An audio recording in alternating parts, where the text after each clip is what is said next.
Hello and welcome to the Radiate Wellness Podcast with your host, metaphysician, Reiki master, and hypnotherapist, Christy Clemens Hoffman. Each week, we will discover teachings, tips, and tools to radiate your best life ever with practitioners, authors, and luminaries to help you on your path. Wellness, joy, peace, abundance. What do you want to radiate? Hello and welcome back to Radiate Wellness Podcast. Today we radiate life direction with Mitch Lewis, who is an astrologer. It seems like I've been interviewing a lot of astrologers these days, but there are so many things that can be done with astrology. And Mitch tends to specialize in medical astrology, financial astrology, yes, please, and murder. This is going to be fun. Thank you for joining me today, Mitch. It's so good to see you. Nice to see you, Christy. So medical astrology, well, let's start with that because there are three buckets I really want to talk to you about in terms of what you do with astrology. So medical astrology, can you tell us a bit about what that is? Well, I've been doing astrology for decades, obviously. Yeah, 40 years. Right from the beginning, I found that I had a connection to medical astrology. My chart implies that. But Christy, I'm a workhorse. I'm also a musician. I made my living playing piano for many years. And when I studied piano, I played 6 hours a day. In fact, my friends used to kidnap me, tell me we were going out for pizza and drive me up to New Hampshire for the weekend because I wouldn't leave the piano. But I brought a guitar with me, so I had something. I do the same thing with whatever I throw myself into. And with medical astrology, it's the same thing. I don't believe in separating astrology from life. Right. It's a tool that should be used interconnected with whatever it is that you're doing. You can't just read an astrology book and decide, oh, now I understand Saturn square Mars means this, or I can show you 10 charts with Saturn square Mars. And each of those people respond to it differently. So with medical astrology, I also study nutrition, anatomy.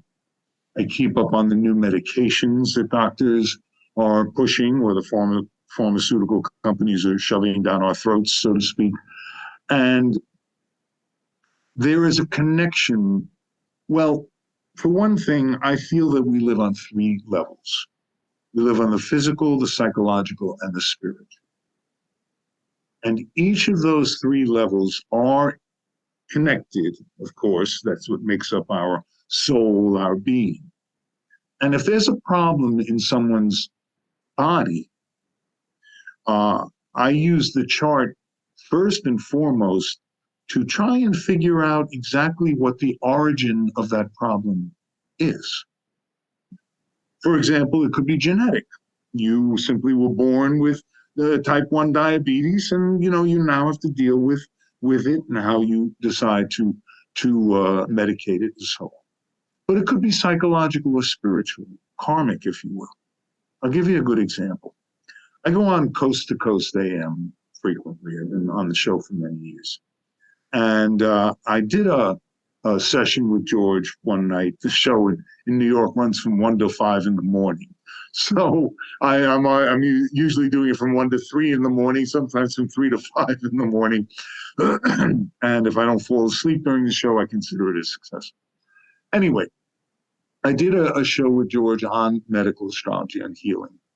And of course, afterwards, I had 80 readings come in. Everybody wants to know the answers. And one person called me, and she had issues, and I had done the notes on the chart. And I said to her, well, you have a problem with your neck or your back, don't you? She said, yes, my neck. I said, it's vertebrae. She said, yeah. I said, let me ask you something. Is your mother dead? And she said, yes. I said, she died of back problems. She said, oh my God, how can you possibly know that? I said, well, that's what I do.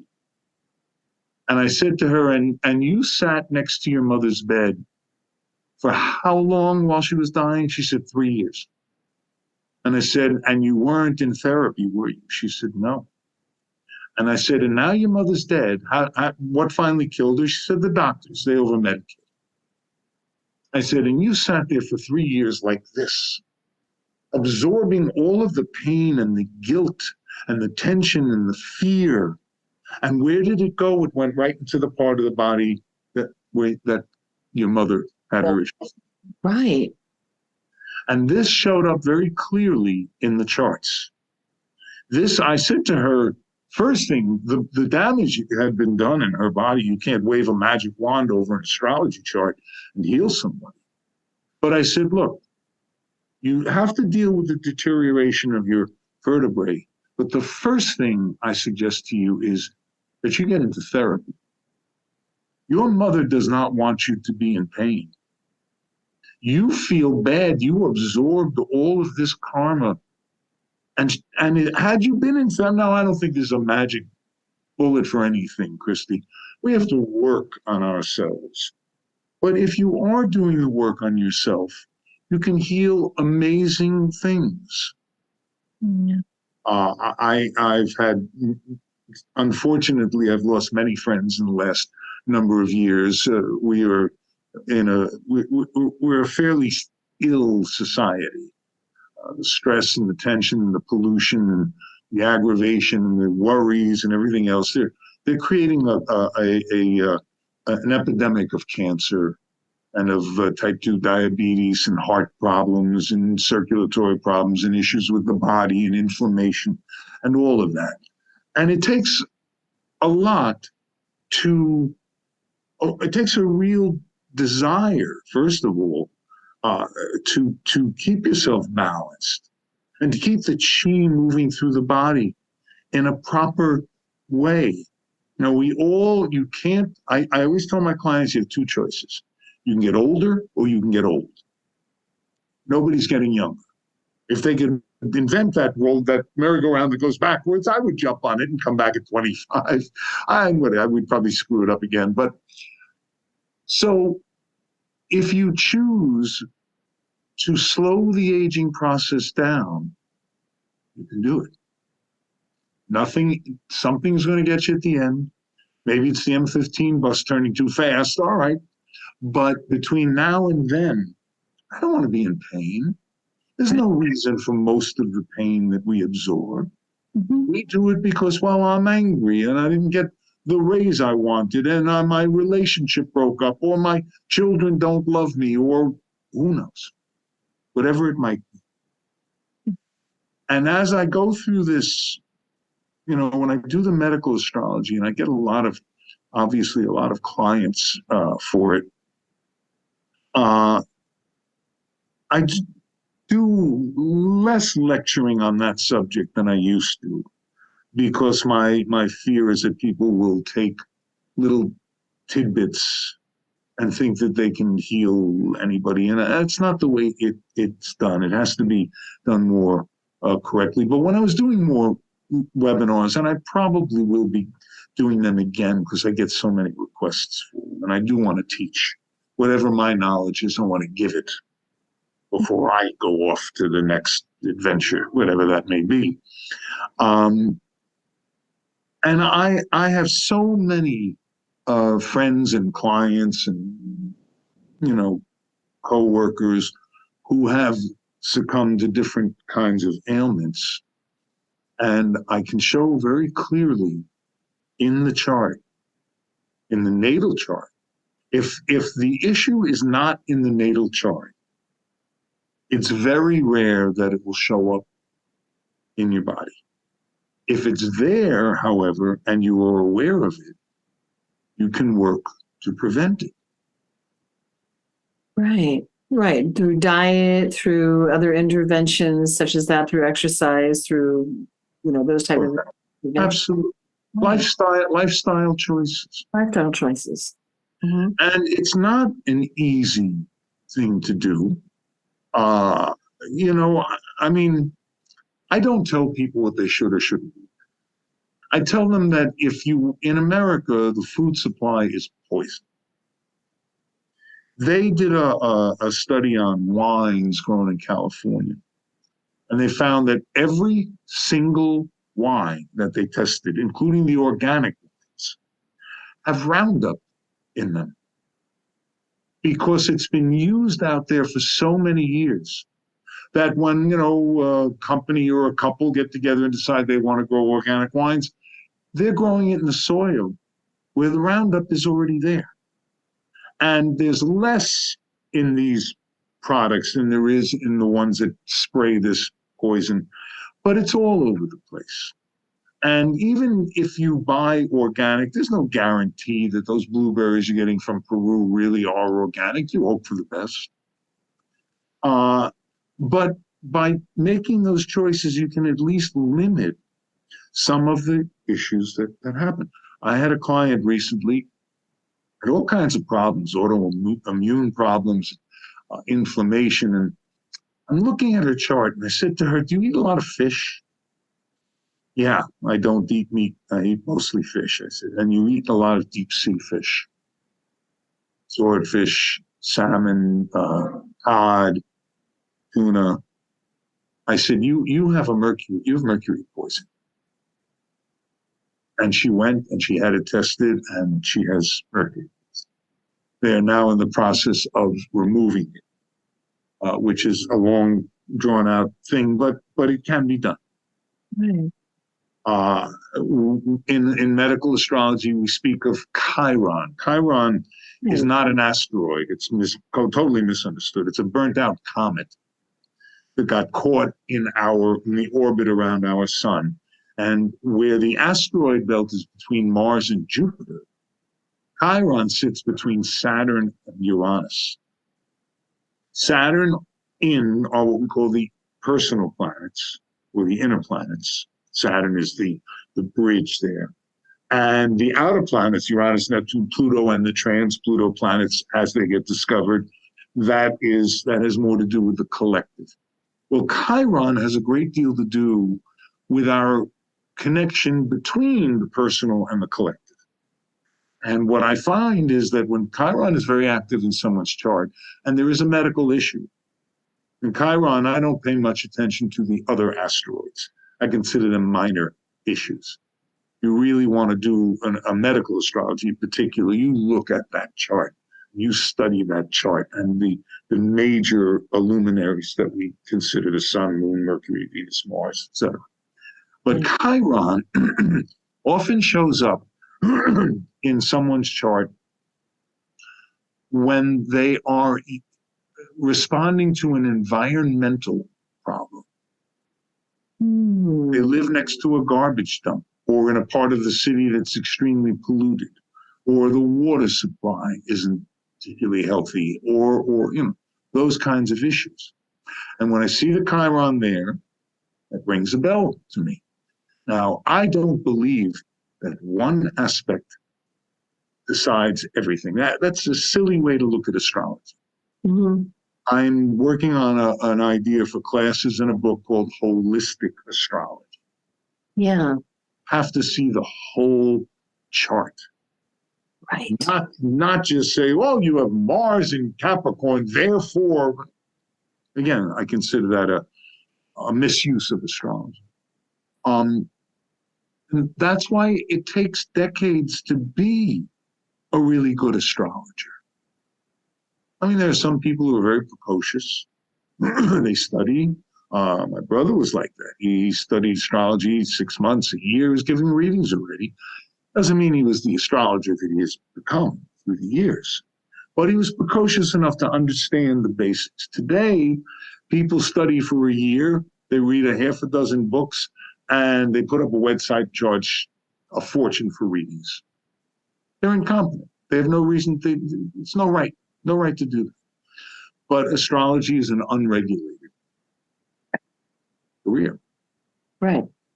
So when it comes to the medical stuff, I also take into account, like I said before, where the issue began.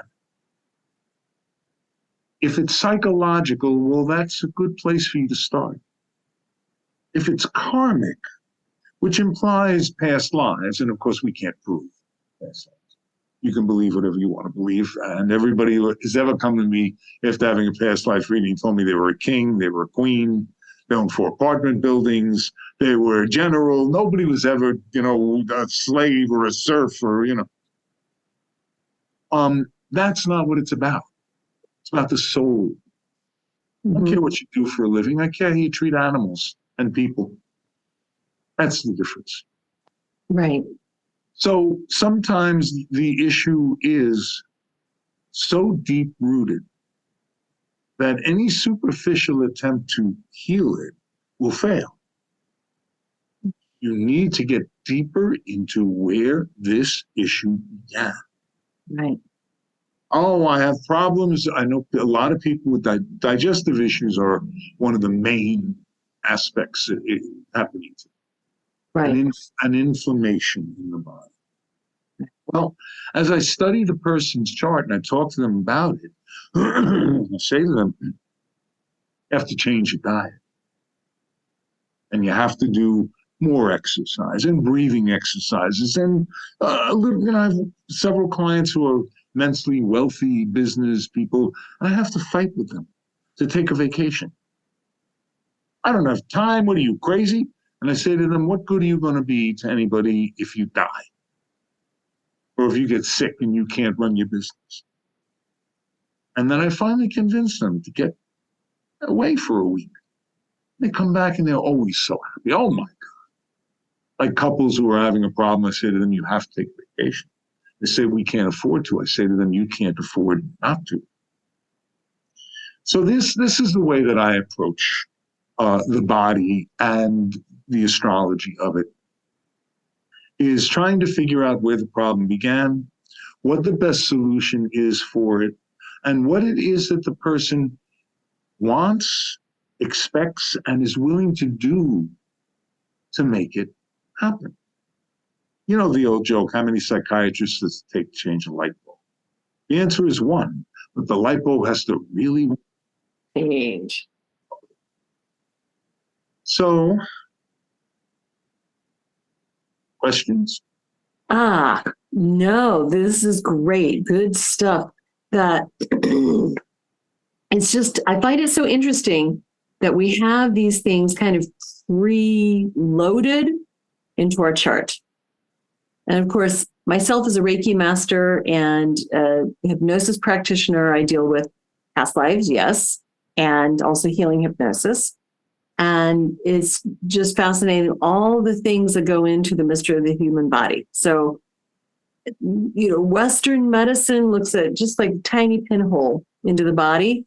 There's so much more that goes into it. Going back to the cause, back to the origin, what created it, and the emotional, perhaps karmic things that go into it. But, why, well, okay, that does lead me to a question. Like, what do you think? What is your take as an astrologer? Why we preload these things into a chart?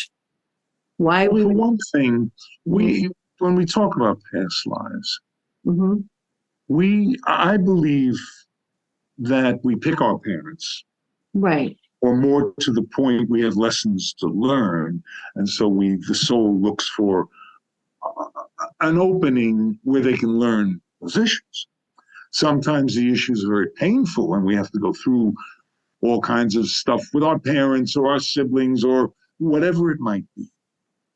Yeah. But there's two things that come to mind. One is in Western medicine, as I like to say in my lectures, you have a doctor for your left foot and you have another doctor for your right foot. Exactly. That's not the way the body works. And they talk to each other. They don't talk to each other. They don't talk to each other. You'll be taking high blood pressure medication, let's say, which I think is poison unless you really, really need it. Right. And then you go to a doctor who says, well, you have blah, blah, blah, a thyroid issue, or you got this, or you got that. And I'm going to give you another medication without even understanding how the medications work. Exactly. And that they can cause all kinds of problems. Mm-hmm. Now, one of the charts that I've used for a number of years in my lectures, I had a very dear friend who was an astrologer, but he didn't do medical astrology. And he asked me would I please do a reading for him because he was going to go to Europe with his wife and he's having back pains. And I took a look at the chart and I knew instantly what the problem was. And he said, you got to tell me the truth. I said, okay. First of all, you have to go and get a colonoscopy. Why? What do you see? Well, I don't tell people that I see cancer or heart disease. Go to your doctor. Right. But I do aim them in the direction that it has to be. Not only did I know that he had colon cancer, but I knew that it had spread to the liver. The reason that I knew that, to give you some of the astrologies for your listeners who understand the charts and whatnot, the eighth house, Pluto, Scorpio, rules the reproductive organs and it rules the elimination of waste in the body. The colon, the urethra, the sweat glands, the tear ducts, any way that waste comes out of the body, that is Pluto's domain. America is going through its Pluto return. What that implies, and what we're looking at politically and socially and the rest of it, is that all of the infection that America has had is coming to the surface. Racism, anti-Semitism, xenophobia, fear, lying, all of this stuff. And I'm not going to get into political parties here. It's not. But the point is that that's what Pluto is doing. It is bringing up to the surface all of these issues. If we do not deal with them, that infection will fester and destroy us. Well, same thing is true in the body. True. So this friend of mine had a very, very overactive eighth house, and it was in conflict and what he was going through at the time by transit, progression, and solar arc direction, simply exploding it. I knew exactly what it was. And Jupiter, which rules the liver. Now, okay, let me just finish this and then I want to make a point here. Was so active that I knew it had spread. And in fact, he went to the doctor and the doctor told him if he had gone to Europe, he would have bled to death. So they did what they could do and they got another year or so out of life and then he passed. Right. And at the end, the last reading I gave him, so I used to go and visit him often and give him readings and, goodies and whatever to help him out. I started doing the reading. He said to me, Mitchell, stop. I know I'm dying. He said, I don't care anymore. What can you see in my chart about my next? Oh, wow. That sense of faith and belief, to this day, it wells up in me when I tell the story. It was so powerful a moment, and he was such a sweet man, and it really was rather sad how he went. But when we say that Jupiter rules the liver and Venus rules the kidneys and the sun rules the heart, and that's this much of medical astrology. Right. Because it all works together. The hip bone's connected to the leg. Well, the liver works with the pancreas and the gallbladder and the kidneys and the colon and the stomach and the small intestines. And you can't separate. What you need to do is take the damn blinders off. People focus on detail, and there are times when the minutia is what we should be looking at.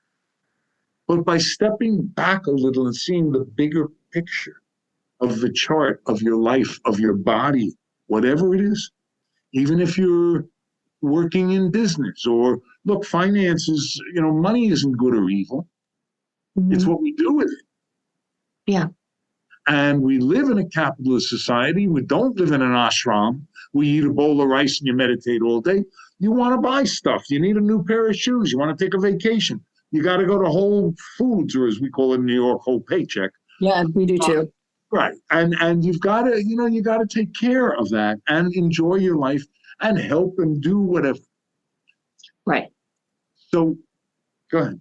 Well, finish that thought, because that leads me to a segue. So finish that thought.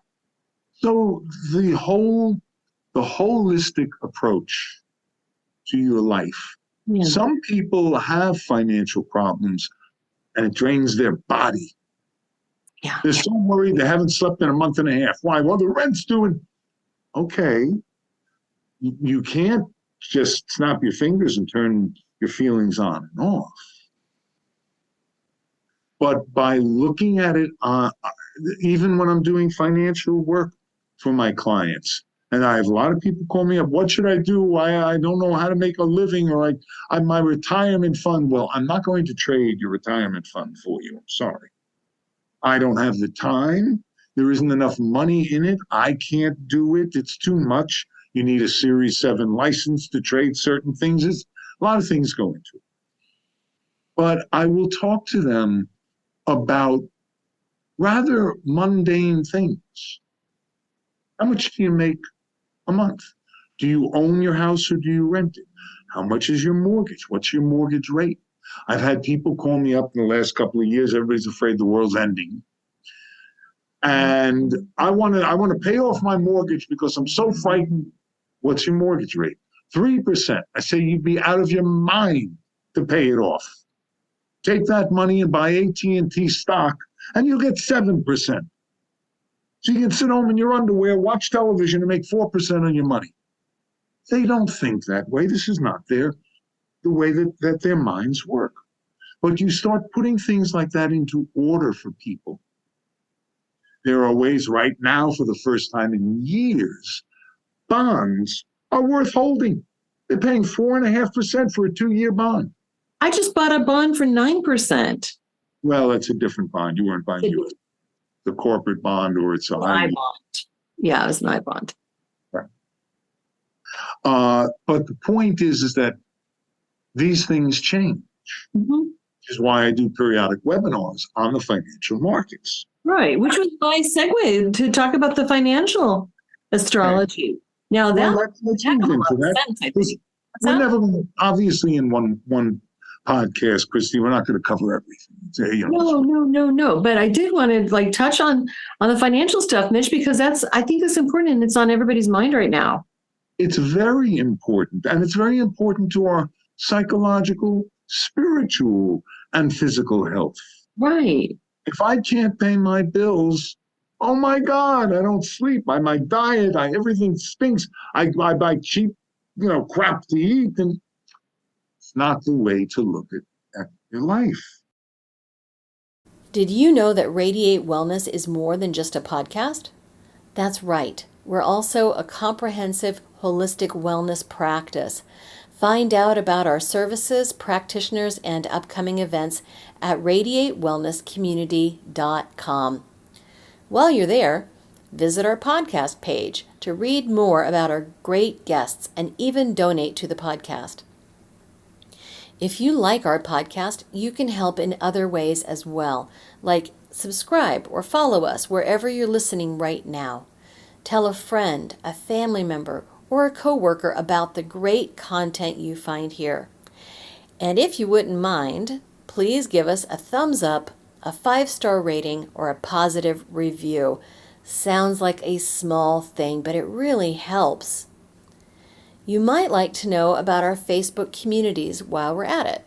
We have a free community, the Radiate Wellness Community, on Facebook for news and great free content. Our subscribers group is Radiate You, as in the letter U, but also, you.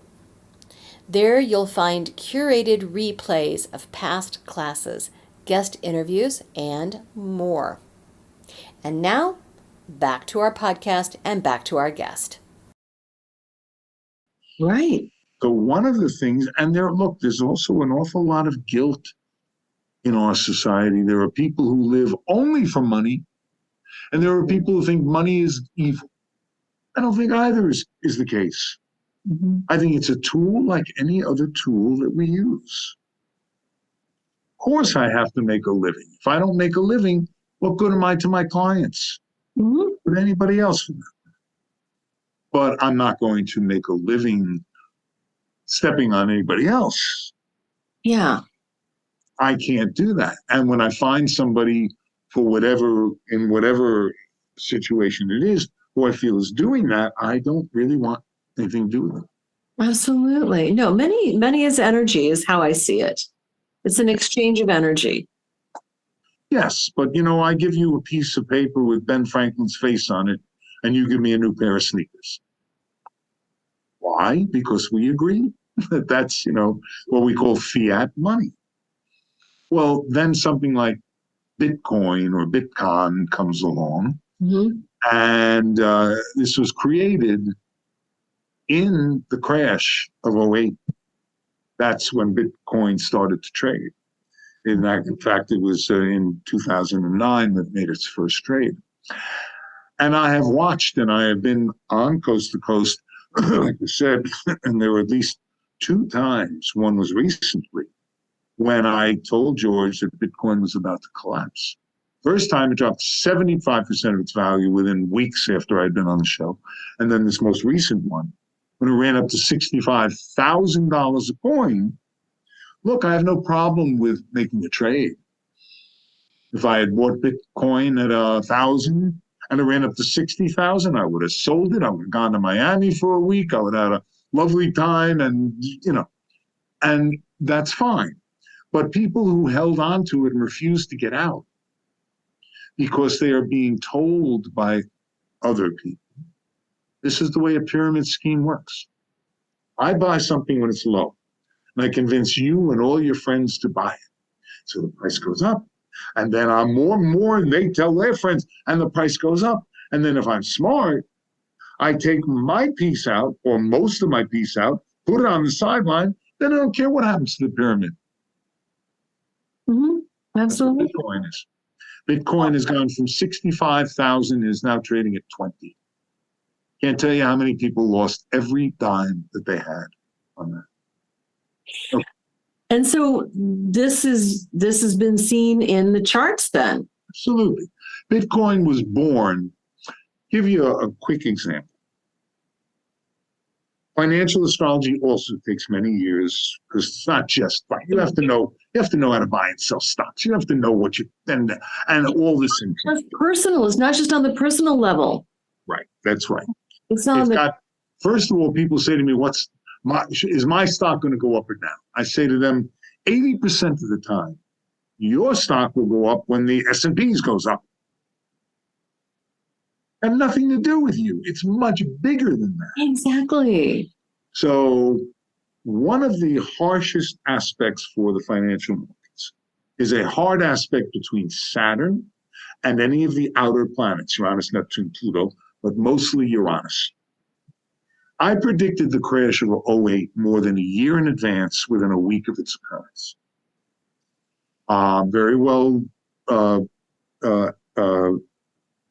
proven, whatever the term is. And I was working in the Princeton Club doing a series of lectures for financiers who were fascinated by the astrology. And I knew it was going to crash because Saturn was in opposition to Uranus, right on top of the New York Stock Exchange's Mars. Boom! Crash happens. Why? Well, Saturn is stability and structure and foundation. Uranus could care less about that. Uranus wants change, radical, it's explosive. In mythology, Uranus controlled the heavens. He was the god that ruled the heavens. And he used to eat his children because he didn't want them usurping his power. The Greeks were very, interesting in their mythology. Yeah. Right? Well, Saturn, or Cronus, as he's known in Greek, Cronus, where we get the term chronology, because Saturn and Cronus has to do with aging. Right. Said, well, I don't really care for that too much. So he blew his father up, exploded him. But Uranus is a god. So he continues to control the heavens, but now he's exploded. Well, when Uranus was discovered, it was called Herschel, because it was discovered by the Herschel Observatory. So for many years, they had Mercury, Jupiter, Venus, Mars, Saturn, Herschel. It didn't make any sense. Yeah, I can see that. So the astrologers studied the effects of Uranus in the charts. Now that they knew what it was and they knew its orbit, they could map it. And they recognized the fact that Uranus is incredibly explosive. What name should we give it? Uranus. Because in mythology, Uranus has exploded. There you go. So now it's called Uranus. Right. And when Uranus and Saturn are in conflict, it shows a shakiness in the markets. Well, right now we have Saturn square Uranus. In fact, it's going to complete very near a full moon eclipse on election day in a week. Oh, snap. Okay. It's going to be very nasty. Very, very nasty. There's a full moon eclipse that's the sun opposite the moon, with Uranus conjunct the moon and Saturn squaring over that. Yeah. And Mars in square to Neptune, which creates great fear and misunderstanding and confusion, and it's going to be a mess. Well, and of course, we were recording this before, and I'm assuming that you're saying the midterm elections, November 8th, 2022. Yes, but I'm not predicting how they're going to turn out. I have my feeling. I think it's going to be a lot of surprises, is what I think. That's what I'm hearing. But I'm hearing that the tensions and the climate is going to be very, very difficult then. It could be violent. Oh, that's what It could really spill over into street violence. That is Look at what just happened to Nancy Pelosi's husband. Oh my goodness, that was crazy. And yet you have Elon Musk retweeting an article from a conspiracy theory rag written in Santa Monica, claiming that he was involved in a sexual thing with a young man. Mm-hmm. And one of my friends told me about that. And I said to her, he's 82 years old. Right. Do you think he's involved in a sexual anything with anybody? I mean, it's possible. They say that Moses could continue to have babies into his hundreds, but for the most part, that's not what's on most 82-year-olds' minds. But what do I know? Well, and that this man burst into this house saying, "Where's Nancy? Where's Nancy?" It doesn't sound like he's looking for anything but revenge or mayhem. But Christy, there are conspiracy theories out there who don't believe this. They'll believe whatever crap is written and whatever is told to them, they will buy into it. Exactly. And this is what Saturn-Uranus aspects often create. The crash of 2008 happened because American banks were involved in a terrible, terrible Ponzi scheme. You make $30,000 a year, and they would give you a mortgage on a $750,000 house. Right. If you lived to be 200, you could never pay off that mortgage. They were then taking those mortgages and packaging them in what they were calling securities, forgive the air quotes. Those securities were then sold to pension funds, to other governments. After the crash of 2008, what they called PIGS, Portugal, Italy, Greece, Spain, PIGS, as well as Italy and Iceland and several other countries, almost went bankrupt because these securities they had bought were worthless. So in the middle of this, they create Bitcoin. Bitcoin has Saturn opposite Uranus in its natal chart. It is volatile, unpredictable, and unstable. Now, does that mean that all cryptocurrency is going to be that way? I don't know. Maybe at some point they'll figure out a way to regulate it. Right now, I see absolutely no reason for them to exist. Mm-hmm. Yeah. The only people that are using it to a large extent are for nefarious reasons. Okay? Interesting. And to believe, I've had this argument with several financial astrologers. They say to me, Bitcoin is going to be the future. The money is going to disappear. No, it doesn't exist anymore. I say, really? What's Bitcoin worth? Well, it's worth whatever, say $50,000 a coin. No, 50,000. I say 50,000 what? You see what do you mean? $50,000. Exactly. And if there's no dollars, what do you think Bitcoin is worth? You can't eat it. You can't date it. It's not going to take care of you in your old age. It's a commodity like anything else. If it's a legitimate commodity, it will find its place somewhere if there is a reason for it to exist. Anyway, so that's just an example, but this is the way I look at financial, medical, even day-to-day relationship issues. The same, it's different because every issue has its own definition and its own perspective. But if you're in a marriage that isn't serving you any purpose, you either have to change that marriage or you've got to find the exit.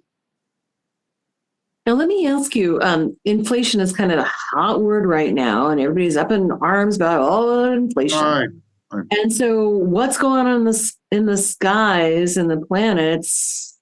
To put things in perspective, Christy, I did a webinar that's available on my website. It's on your website.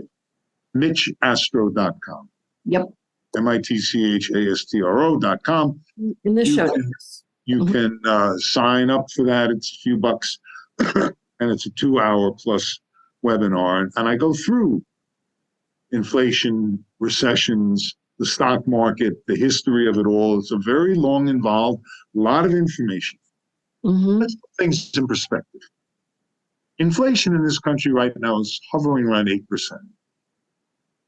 In Turkey, it's 70%. Exactly. In Venezuela, it's 60 to 70%. Argentina, the same thing. Russia, Hungary, there are places around the globe. Even in England, it's above 10% right now. So inflation is not a local issue. Joe Biden did not increase the price of eggs to get back at you. He had nothing to do with it. The government has very little. All they can do is use the tools that they are using. Now, the last time we had massive inflation was in a period between 1967 and 1982. And the stock market went like this for 16 years. Every time it tried to make a new high, it failed. Tried to make a new high, it failed. For the long, long period of time, till 1982, finally started a new bull market. The reason why inflation was so high at that period was because of oil. The reason why inflation was high after the First World War, oil, supply chains. Second World War, oil, supply chains. Every time since then, oil, supply chains. Same exact problem. And at the end of the Second World War, all the troops came back, not just here, but all over the world. Millions and millions of young people, now they wanted what they couldn't get during the war. They wanted a house. They wanted the goodies. They wanted a new car. In 1940, about 1.5 million cars were built in America. In 1941 till 1945, less than 1,000 cars were built. Because FDR went to the car companies and said, you are no longer making cars. You're making tanks, you're making planes, you're making bullets, you're making guns. We have to win this war. Well, when the war ended, oh my God, cars. This is why the 1950s and 60s was this great explosion of every company had its own design of cars and things. It was so exciting. You went to you bought a new Dodge, you bought a Chevy, because this pent-up desire. Well, in 1973, there was an oil embargo. OPEC refused to send oil. What happens? Inflation shoots up to remarkable, I don't have the numbers in front of me, but huge, and watch the webinar. It's all there. I did all this homework. Somebody should watch it. And then in 1979, the Iranian revolution took place. And again, oil stopped being produced and inflation shoots up again. What happens now? Russia invades Ukraine, and so there's no gas and no oil, and the price explodes, and inflation shoots up. But it only went to 8%. And a lot of economists, Nobel Prize-winning economists, believe inflation is going to be temporary. What the Feds are doing by raising interest rates right now didn't exist until Jimmy Carter. In 1979, he passed a law that allowed them to manipulate the interest rates. So we'll see what happens. Meantime, if you're paying attention to the stock market, in this last month, they had the best month in 30 years. Mm. So, it's the end of the world. I'm going to vote for this party because the other one is, and all the rest of that nonsense. And then, you can't get hysterical because there's a little bit of inflation or because there may be a recession, which it looks less and less likely. Mm-hmm. Absolutely. So financial astrology. Yeah, another huge part of our lives that we need to pay attention to. And it's not even a personal thing. It's like up to the global influences, global pulls by the various planets. Yeah. And so another bucket I wanted to talk to you about, Mitch, which just fascinates me, is your murder mysteries. That is so fun. I know what everybody's getting for Christmas now. Astrological murder mysteries. This sounds awesome. Well, I started publishing them. I started writing them. I don't remember, probably back in 2008 or so. And it took me several years to find a publisher. Yeah. Interesting. I moved into a new building, and I had my golden Cocker Spaniel, Goldie, and we would sit outside the building, and I loved my doggie, miss it still. And the guy sits next to me with his dog. Hey, what do you do? I said, well, I'm an astrologer and a novelist. He said, really? Well, one of my best friends is a vice president at a big publishing company. So he introduces us, and guy couldn't get me on his publishing company, but he got me the deal with Poison Pen Press, who wrote, because as you can tell by the name, all they put out is murder mysteries, Poison Pen. And I published 3 books, Bing Bang Boom, great reviews, nice sales, everything was doing well. And then they got bought up by another company. So, things are out of our control sometimes. I do have a 4th one that's ready to go. Anyway, the murder mysteries are called Murder in the 11th House, Death in the 12th House, Evil in the First House. Perfect. And the one that I'm just finishing now is Satan in the 2nd House. And people say to me, well, why'd you start in the 11th house? Well, I didn't expect this to be a series. Oh, okay, sure. I originally titled it, what did I call it? Blind Justice. And my editor says to me, nobody's blind and there is no justice. You want to find another title? He said, what about something astrological? So I said, well, I started, and I said, how about murder in the 11th house? Because the 11th house has to do with politics. The 10th house rules kings and dictators. The 11th house is elected officials. And there is, in the undercurrent of that first book, a political storyline. So I figured, what the hell, I'll call it that. Well, apparently they liked it so much that the second one, well, I've already started with this. Let's keep the thing going. How about Death in the 12th House?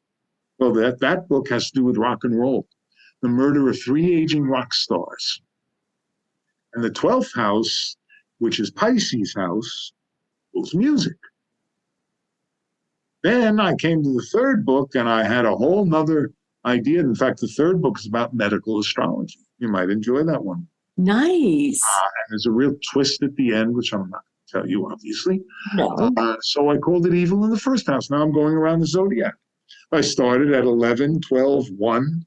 This next one's 2. And then if I live long enough, I'll get all 12 of them done. And, You tell us about your protagonist, because every great murder series has their protagonist. David Lowell. David Lowell made a fortune trading commodities.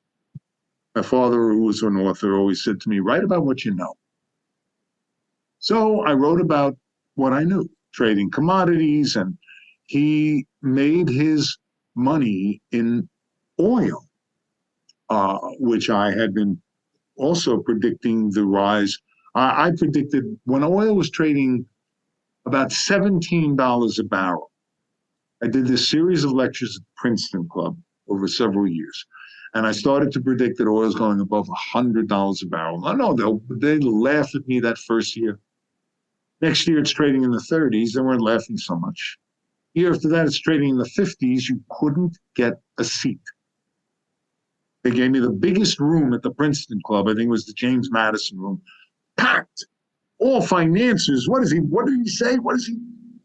And then it goes up and up and up and up. And it goes through, because Pluto, which rules oil, entered Sagittarius, expansive and largest by Jupiter, and oil runs up to $140. Then Pluto enters restrictive Capricorn. Within weeks, it plummets to $40. It retrogrades back to Sagittarius, goes back up above $100. So she works. Right, absolutely. So David Lowell, he's very wealthy. He has a townhouse in the Upper East Side of Manhattan. Yeah. Well, his father was British. His mother came from Brooklyn. That's someone, I don't make a big thing about it, but, and well, I don't want to give you any spoilers as you read the books. I decided I did not want to give his whole biography in the first book. I wanted to feed it to my readers a little and a little more, and they learn more and more about him. Any good series, yeah. Uh-huh. So he's got a daughter who's a lawyer. Uh-huh. He has a gal Friday, Sarah, who has a shoe fetish. She's there's a wonderful people. You love them all. His best friend and cohort is Mort, who's a psychic. And he's got a bodyguard, and he's got an ex-wife who starts to come more and more into the picture. And David and his wife had a terrible loss, which you get into in the second and then the third book more. So I'm going to tell you what it is, but you'll uncover it. And they're very easy reads. They really are. I love when people say to me, read your book in a weekend. When are you going to write another one? I said, it took you a weekend to read. Took me 2 years to write. So I want to put it in perspective. Well, Dorothy Parker, a very famous writer from the 30s and 40s, said it best for all writers. She said, I hate writing, but I love having written. Yeah, absolutely. It feels good to have it done. And so this protagonist is an astrologer and a detective. Nice combo. Yeah, he's got his detective agency, and he's wealthy, so he can pick and choose who he wants to work for. Absolutely. And I like that concept because, like I said, money is a tool. What can you do with it if you have tens, hundreds of millions of dollars? You can change people's lives. You can make it better for them. Yeah. And it gives you a buffer against the world. Absolutely. And all of that and more can be found on your website. You mentioned the webinars. And so, you can do webinars on the financial climate, current events, as well as interviews with like Coast to Coast and other interviews. And then you've got your books, your music, such a joy on there. You can sign up for the newsletter, of course. Also schedule readings. So that's really interesting. And then because I know that people seek you out a lot for these type of specialized astrological readings. But yeah, all of this and more at mitchastro.com. I'm also in the process of putting together a website for my music because my music career goes all the way back. And I've made hundreds of recordings. I had an album, which is what's up on my website, and it charted, was on the charts a little bit. And I just want people to have access to the music. I don't think I'm going to be a rock star at this point. But I had a career, and I made a living playing the piano, running a rock and roll band, and it was quite fun, and ran into all the stars. Yeah. Tell you a story someday about that too. When my band used to finish playing and James Taylor would come up at 2 a.m. and sit there and play guitar and sing until 5 a.m. And we'd all be sitting there mesmerized. Oh my God. All the stars, I met them all, Oh, yeah. Yeah. Back in the day. Well, Mitch, it's really great to connect with you and talk to you about these fascinating topics because astrology really does impact every aspect of our life and even ones that we can't imagine. Right. So this has been extremely interesting. And I know that our listeners are going to find it interesting as well. Is there any last thought, anything we didn't cover that you think is important? Anything that you think that people need to know that we haven't said? Christy, I can talk about astrology for 12 hours and only skim the surface of it. Right. There is so much that goes into studying whatever it is that you want to do. Again, just to use as an example, I wanted to be a really good piano player. And I was lucky that my father knew somebody who ran, in those days, the Dick Cavett Orchestra. And his son was studying with somebody. And so I was able to get an in and study with this wonderful teacher, Sanford Gold. Sandy had been, well-known jazz player for many, many years, and I wanted to learn jazz. Even though a lot of my music is pop, I love pop songs. So I'm always trying to write what I think are hits or the deep singer-songwriter type of material that my generation did. But I wanted the chops. And so I learned and I worked. In fact, we worked on Chopin. And I said, why do I have to study this? And Sandy was a gruff guy, a sweetheart, but, shut up and play. And so I studied Chopin and Bach and all of that stuff. And at one point, he said to me, okay, we're working on Chopin etudes. He says to me, now I want you to take this apart and put together what these chords are. And it was all jazz. The chords that I was studying in jazz, 6/9 chords, flat 9, flat 13 chords, all these weird chords that you hear jazz players playing, it's all in Chopin. He broke it up, but those are the chords. And I started to realize how Sandy's mind worked and what a genius he was. I mean, he was truly one of the great piano teachers of all time. And so whatever it is, what makes me a good astrologer isn't just studying astrology. It's everything I do. It's learning about food. It's learning about diet. It's learning about money. I learned more about astrology by studying by working on the floor of the exchange than I could have learned doing a million readings, because I had my calendars, my astrology calendars, and I was making notes on every single day on every commodity that I was trading. What aspect hit, why that commodity went up, why it went down 2 days later.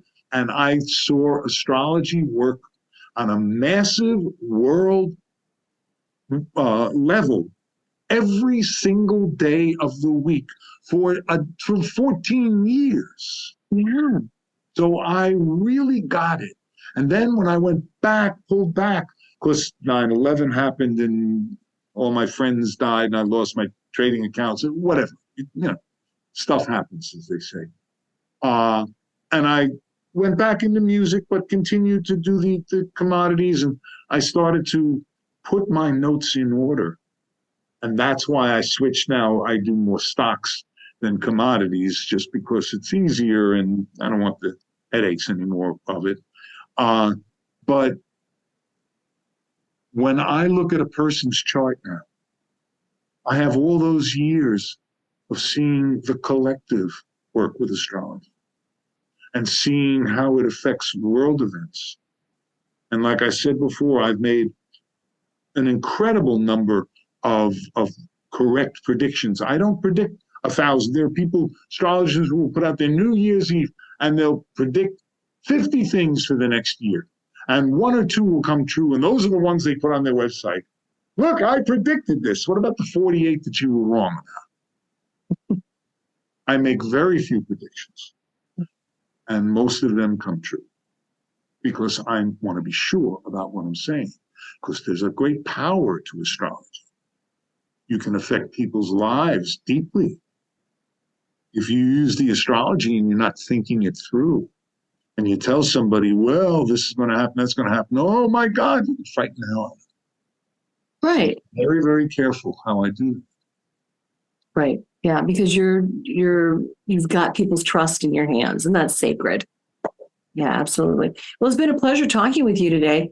This is very, very interesting, and I cannot wait to read your astrological detective series. That's going to be. I'm glad. I think that's wonderful, Christy. Let me know what you think. Absolutely. Thank you so much for joining me today. I really appreciate it. Pleasure, dear.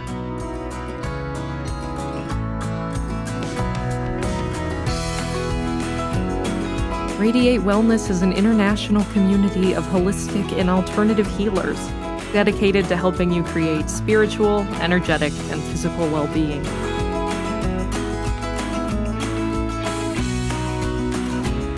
To learn more about our practitioners, services, classes, and events, or to schedule an appointment, visit us at radiatewellnesscommunity.com.